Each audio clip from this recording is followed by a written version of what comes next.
através de ondas eletromagnéticas. Em 1896, Guglielmo Marconi realizou a primeira transmissão sem fio. Nascia daí o rádio no mundo. Foi no centenário da Independência, em 1922, onde ocorreu a primeira transmissão radiofônica brasileira. 7 meses depois, a Rádio Sociedade do Rio de Janeiro foi criada por Edgar Roquette Pinto e Henrique Morice, marcando o início dos anos dourados do rádio. O sucesso foi tão grande que logo o hábito de ouvir rádio se fixou na população brasileira. Logo mais, em 1938, surgia a Rádio Nacional, que revolucionou a programação das emissoras, criando programas de auditório, de calouros e concursos de rainha do rádio, de onde surgiram várias cantoras que marcaram a nossa música. A rádio também revolucionou o radiojornalismo e bateu altíssimos índices de audiência com as telenovelas.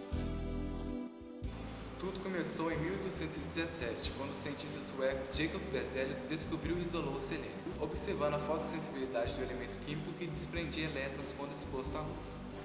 Mas a tese de que o selênio possuía a propriedade de transformar a energia luminosa em energia elétrica foi comprovada apenas 56 anos depois, em 1873, pelo inglês Wilhelm Schmidt.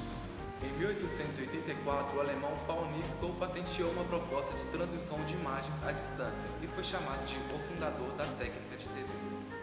Em 1892, Julius Elster e Hans Gedbel inventaram a célula fotoelétrica. Em 1906, Abravanel desenvolveu um sistema de televisão por raios catódicos. Em 1920, John Locke transmitiu contornos de objetos à distância e no ano seguinte, fisionomia de pessoas. Em 1923, o russo Vladimir Zworykin descobriu o iconoscópio, invento que utilizava tubos de raios catódicos. Em 1927, também Philo Farnsworth descobriu um sistema de secador de imagem por raios catódicos, mas com nível de resolução não satisfatório. Em março de 1935, emite-se oficialmente a televisão na Alemanha e em novembro na França, sendo a Torre Eiffel o posto emissor. Na Rússia, a televisão começa a funcionar em 1938 e nos Estados Unidos em 1939. E no dia 18 de setembro de 1950, inaugura a TV Tupi, em São Paulo, no Canal 3, por Assis Chateaubriand, dono dos Diários Associados, com um sistema baseado no americano.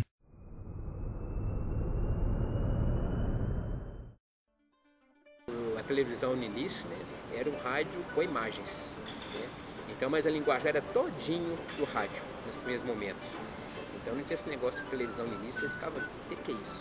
Televisão? Então eles estavam fazendo que eles sabiam, aí à medida que eles ia passando o tempo, e eles iam adquirindo aquelas experiências, que estavam formando a experiência, né? Aí eles estão pegando aquela linguagem própria da televisão. Porque a televisão tem uma linguagem, o rádio tem outra, e hoje a internet tem outra linguagem. Então cada um na sua, né? Que o videotape apareceu na década de 60, então era feito tudo com muito amor e aquela criatividade de cada um. O Jornal Nacional já entrou, já começou em rede nacional, né? Porque a televisão no início ela não era rede nacional. A Rede Globo já entrou com essa inovação.